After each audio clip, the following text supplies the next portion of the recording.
Does anybody have a star on their tree? Okay, I got some stars. Okay. But my tree has two. Do you remember you can trust your car to the man who wears the star? Mm-hmm. Bright red Texaco star. Yeah. So Martin Luther's the one who came up with the star on the Christmas tree. Did you know that? You know, it's interesting when you study Martin Luther's life, you just find so many fascinating angles. He was a deep theologian, powerful thinker. And yeah, he's the guy that created, he would actually put candles on the tree. And so that's where lights came from.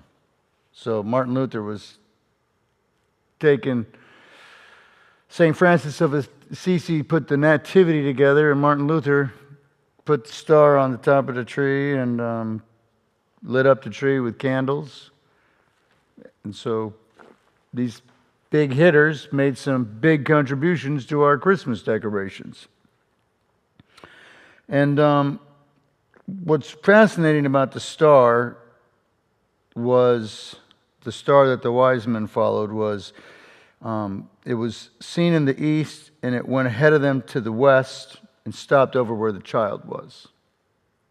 So I was reading about this Chinese guy, the Heavenly Man, this is the book. Fascinating story about this guy.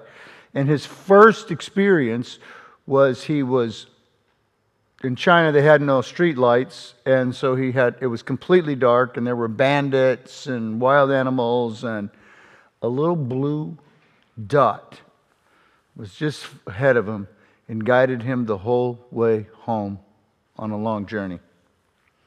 That was his first experience. He asked God for guidance, for help. He was scared, and a blue dot showed up. So when people go, well, I mean, come on, a star. Well, I know a blue dot is part of somebody's experience. Of course, the scholars want to talk about, what type of star. Was it a meteor? Was it a comet? Was it a supernova? Was it the result of Saturn, Jupiter, and Mars all lining up, which happens every 1,000 years? Last week, over the pyramids, Saturn, Jupiter, and was it Venus all lined up over the pyramids, which only happens every 2,700 some years. Okay? So think about that the next 2,700 years. This star, I think, was more like the blue light that I told you of. Not sure. They saw it in the sky, right? So it's unique, it's different. And by the way, these guys know the stars. They live by the stars. Astronomy and astrology were not separated until probably the last couple hundred years. So, astrology with Virgo and Gemini and all that stuff. Just so you know, we're not supposed to follow astrology. But what's intriguing is how accurate it is.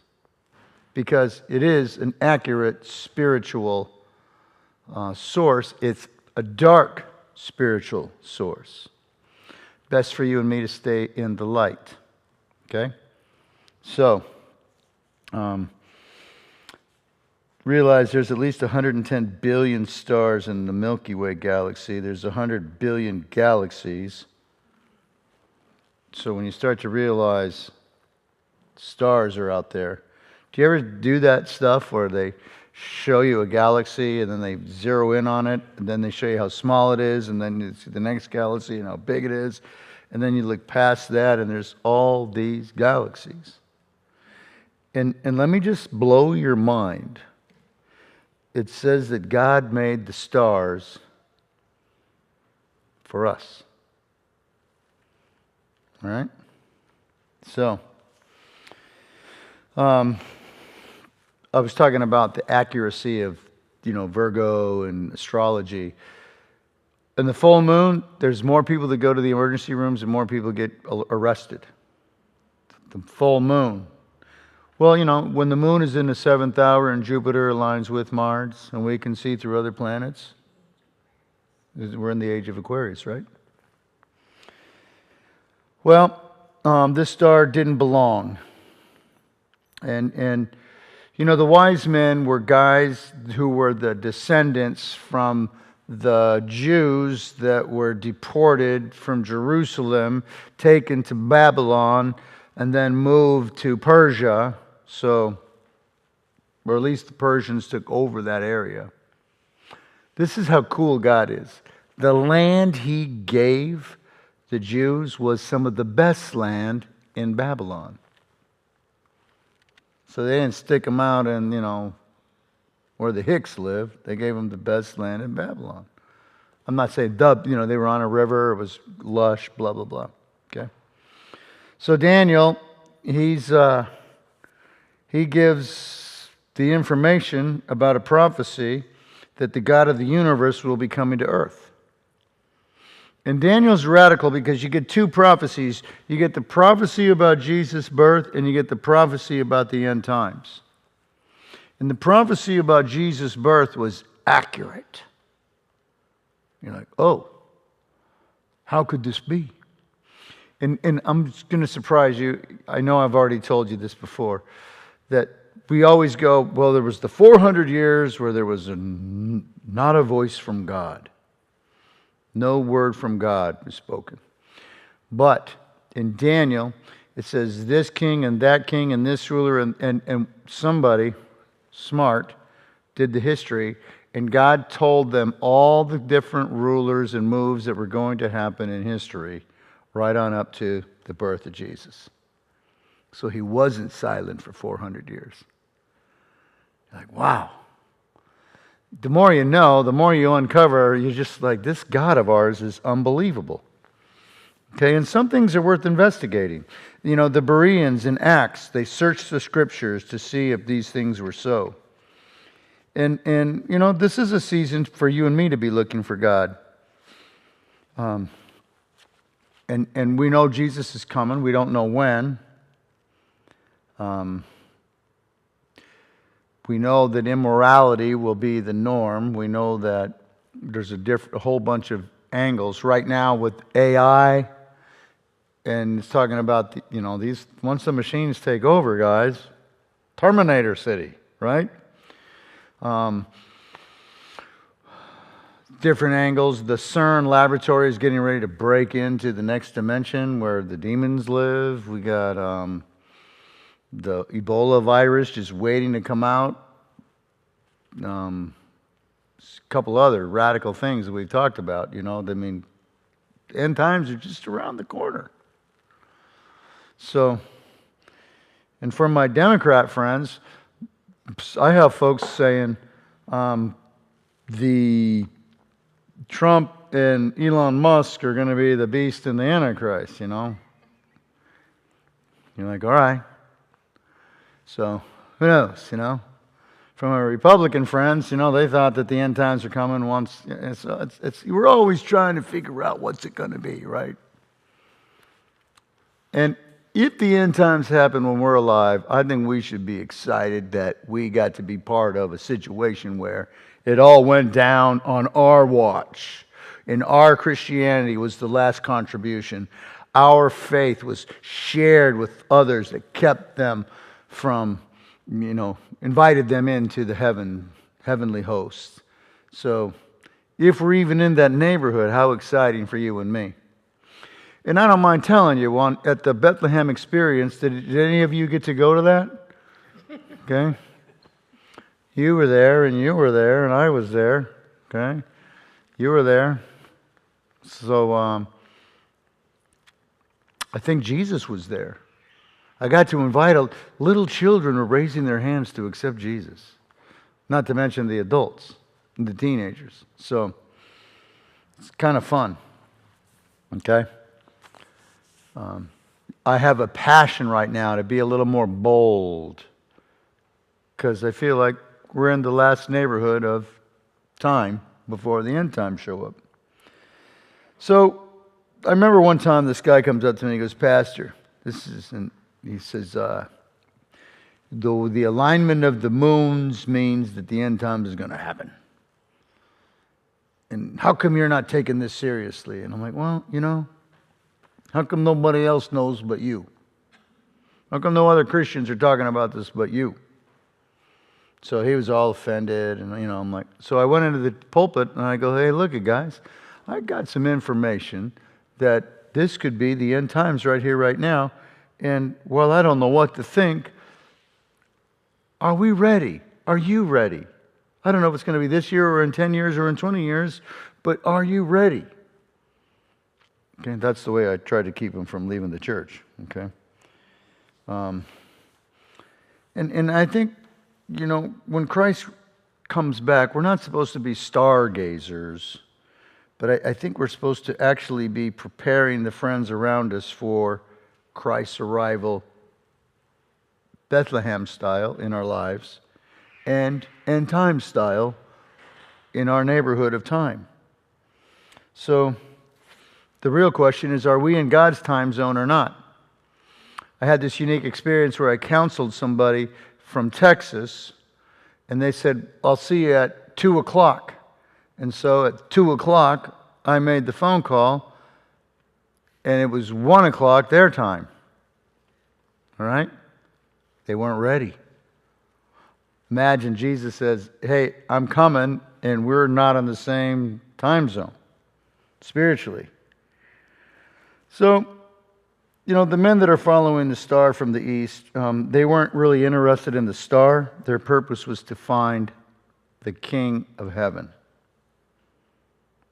And sometimes don't we get all focused on the astronomy of it and miss the spiritual angle of it? The scientific piece rather than, the faith piece. The serving of those people rather than we're trying to be Jesus Christ to somebody.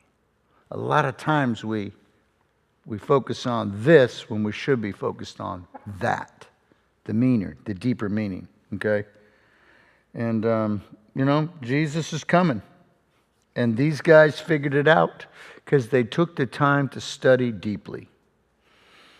And interesting about the star, it also means radiance, okay?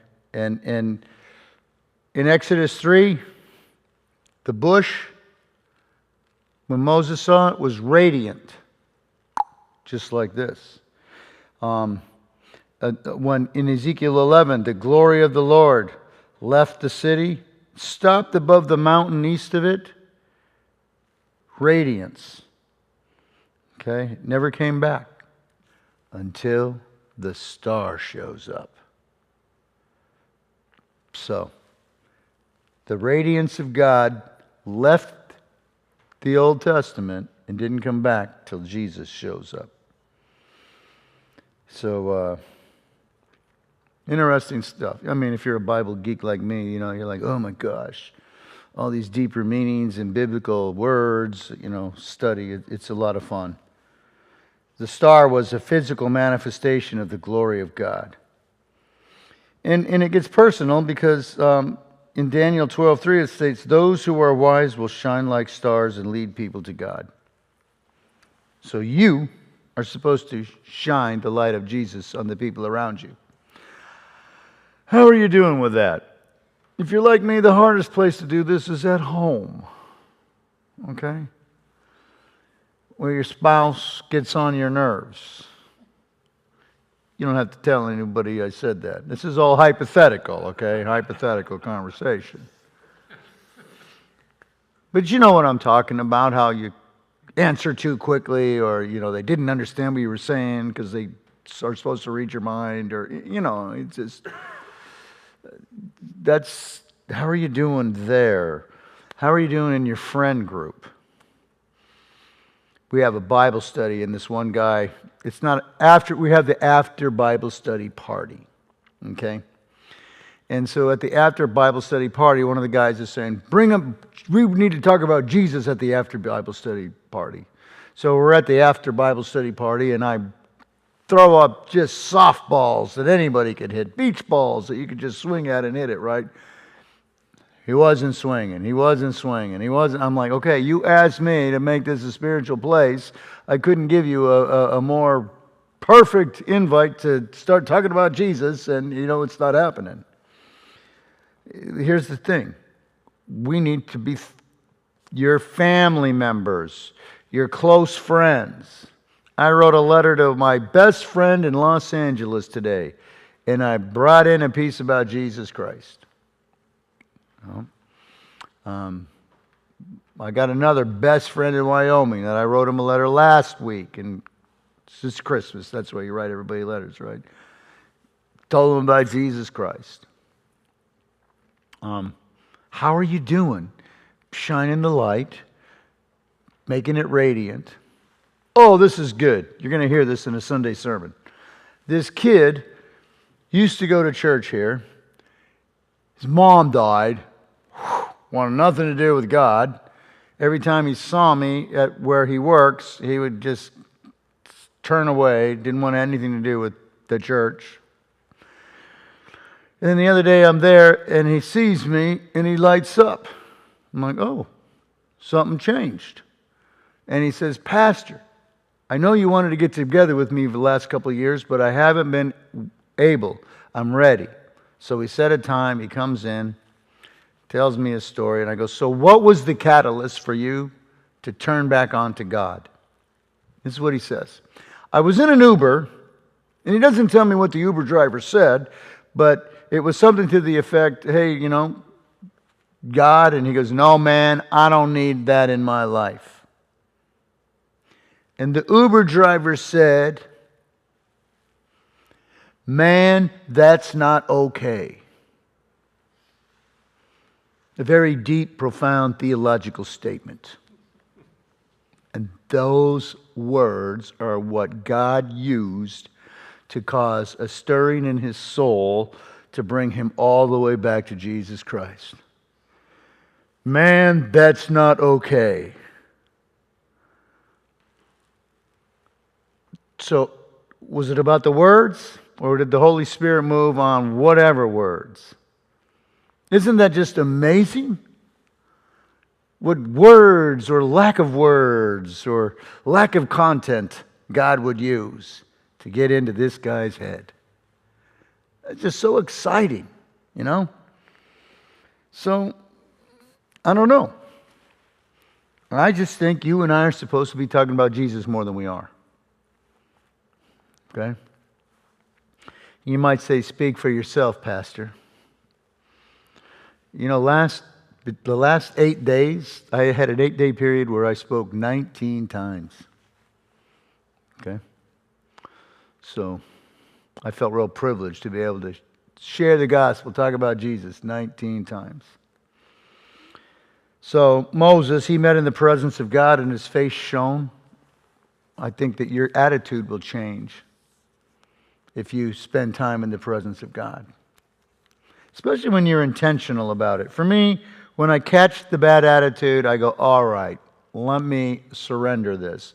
Let me rearrange it, redirect it. I don't want to have a bad attitude. I don't want to see people this way. I want to see them that way. I don't want to see it like this. I want to see it with hope and joy and opportunity. That's why I said even the people at home, they get on your nerves, even your friends who they don't want to hear about it, even your children who shut you out. Okay? I had a fun experience. I sent my son went to Brazil.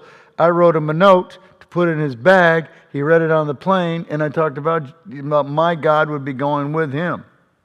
Who, by the way, my God never left you. And he says to his mom, oh, Dad had this cool note that really helped me. All right? Now, I don't know if he was talking about the exchange rate or what it was, but something in the note worked. Okay? Let your light shine before others so they will see your good works. We don't just put a star on the tree and think we've been good Christians. I mean, you can't even see that star unless you're on that side of the church. we put a star on our faces and in our conversations and in our prayers. Well, the Bible doesn't say how many wise men there were. There were 3 gifts. I told you about the 4th one that got sent home because he brought a fruit cake. Okay? So, the wise men are actually late to the party. They missed the manger scene. I don't know why, we put them there, but they weren't there. They were 2 years later. They were late for us, but right on time when they needed funds to make an escape to Egypt, to Cairo. Have you ever been to Cairo and seen where Jesus stayed? I have not. But my friend says she saw it. She thought it was amazing. You seen it in Cairo where Jesus stayed? Wow. Listen, if you ever need pastoral accompaniment on your trips, okay? So, I want you to see how Jesus provides for us at the right time.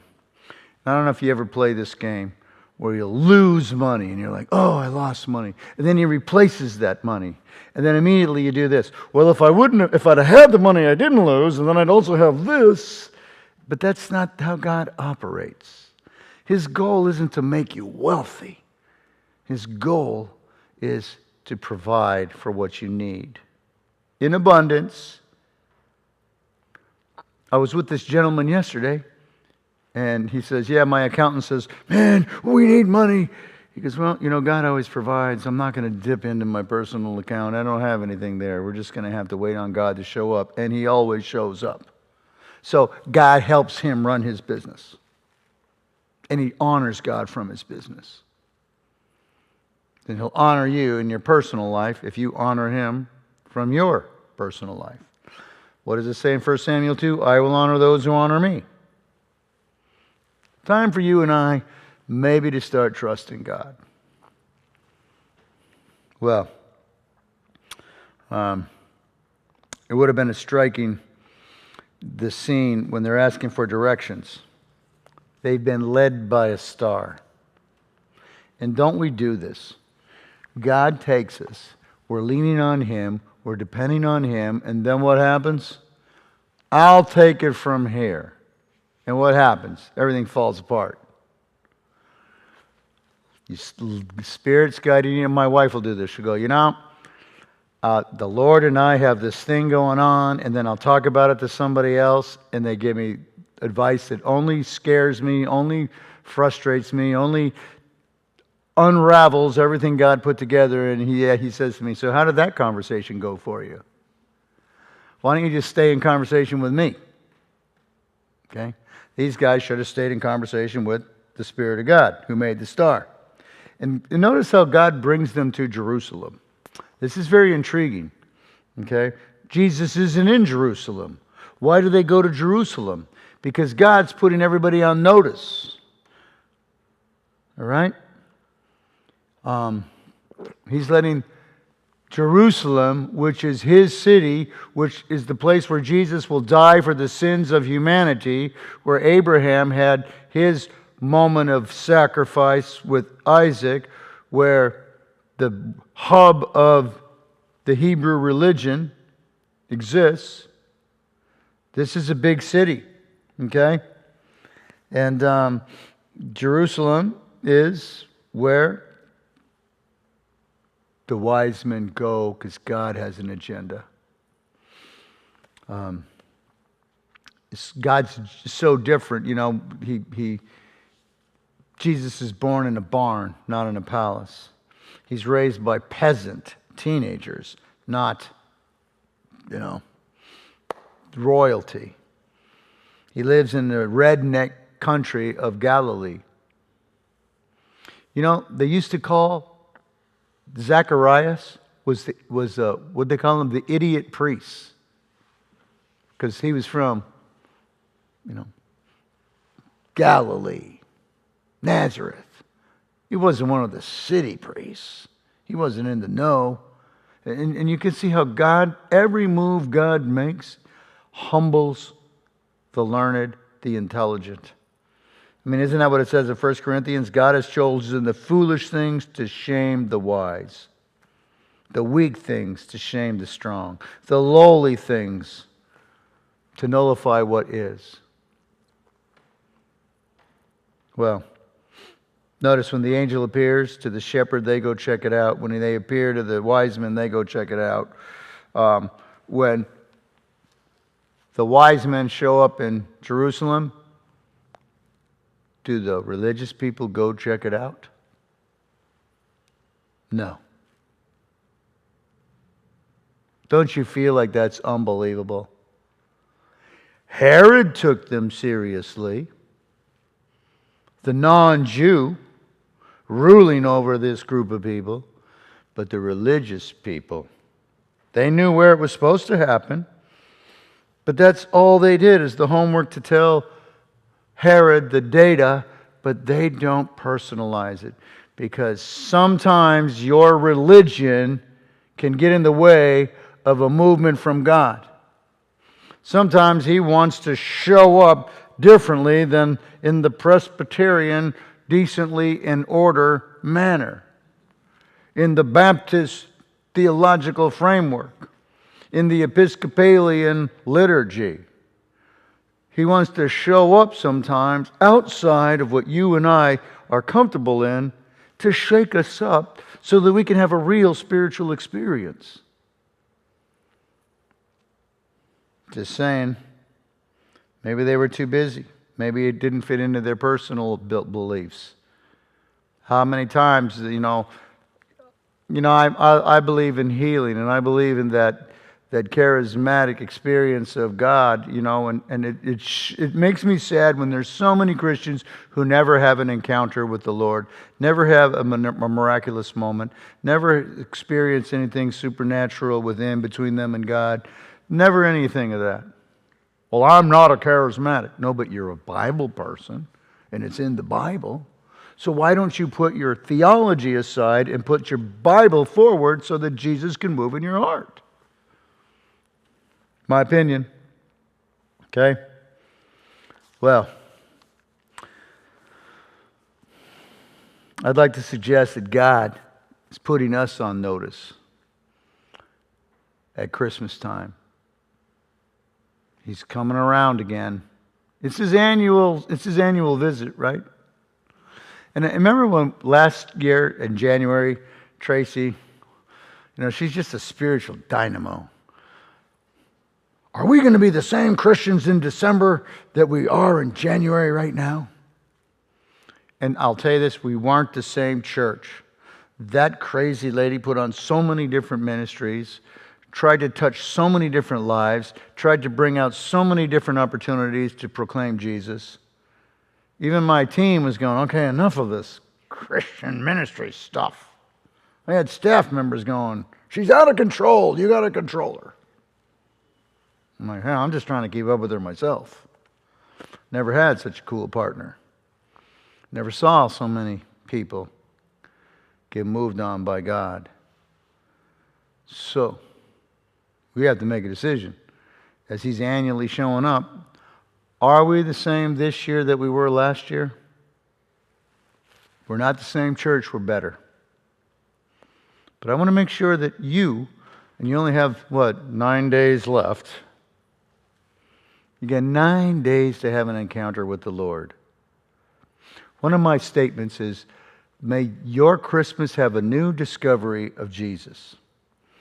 And I'm thinking, I don't know that I had one. And then the Lord says, well, do you remember when you were doing the Mary sermon, and the same Spirit that conceived in Mary is the Spirit that you now possess? And we know that, but have you ever figured that out?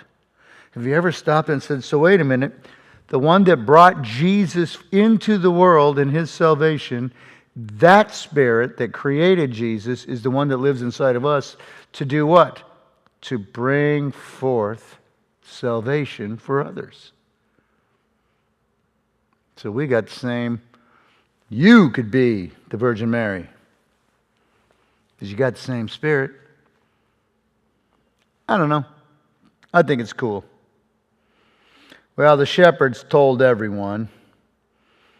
I don't know, have you ever had a work environment where you got that one antagonistic co-worker who likes to make fun of you for being a Christian and curses all the time? You know, that relative who's been nasty to you in the past. Okay? Somebody that you invite to church, they disdain your gesture. Somebody who's promiscuous and uses drugs and, goes to bars. You do realize that Jesus went to the party of the tax collectors. That would not be Mr. Rogers' neighborhood or household. These are, in fact, the religious leaders said, okay, he eats and drinks with sinners. Bad news for the Baptists. He probably had wine at the party. Well, it wasn't wine. You see, back then the water wasn't good enough to drink, and so they had to create a concoction that, no, it's wine. You don't have to sterilize the Bible. Everybody drank wine. But all these people that you and I don't, we try to keep ourselves aloof from, are the ones we're supposed to say, hey. Because I've noticed that God likes sinners. I've noticed that when I'm at my worst, He's close by. I've noticed that He's not as offended by our sin as He is by our lack of depending on Him, reaching out to Him, needing Him, being desperate for Him. Yeah, He likes that. Do you know how many people were drunk and stoned when I told them about Jesus? And my friends would go, oh, well, they're never going to believe, they were drunk and stoned. Then they call me up when they're sober. Hey, man, the other day, thanks for talking to me about God. You really were paying attention. Wow. Okay. Don't worry, I wasn't drunk and stoned with them. Okay. I don't know. I just feel like instead of holding on to bitterness, holding on to fear, holding on to a grudge, holding on to your political flag, maybe we just ought to bring the Jesus vibe. Be the star. Bring His Spirit. Be a very wise man and woman when it comes to finding Jesus where He's at, bringing something to Him. Yes, this is a tithe moment. And empowering others to meet Jesus. Start with your workplace. Start with your marriage. Start with your friend group. Actually, start right in here. Okay? Do you ever have that moment when you're kind of looking down on someone and the Lord goes, oh, well, look at the 3 fingers pointing back at you. Oh, I see you have an attitude about that person. They seem to be acting just like you did. You're like, oh, never mind. I don't have an attitude anymore, Lord. He's always working on us. He's always cultivating our souls. It's always positive. It's always an invitation. Hey, let's get rid of the bad, ugly attitude. Step into my life, my heart, my compassion, my joy, my life.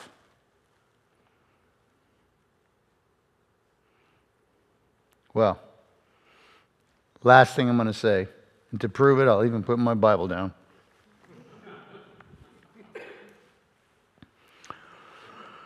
These guys came to bring something to Jesus. These guys came to fall on their knees and worship Jesus. These guys spent their money and their time and their resources and their energy and their dignity to come find God. And God has made Himself available to us. And so I'd like to say, instead of, what's in it for me? Maybe if we turned our Christianity around so that we were caring about folks, we were surrendering, we were seeking to bless, we were seeking to share our faith, I have a feeling that you're going to have a lot more stars leading your path, blessings showering down upon you, more incredible God moments in your life. And one more time, that will make you a wise woman and a wise man. Amen.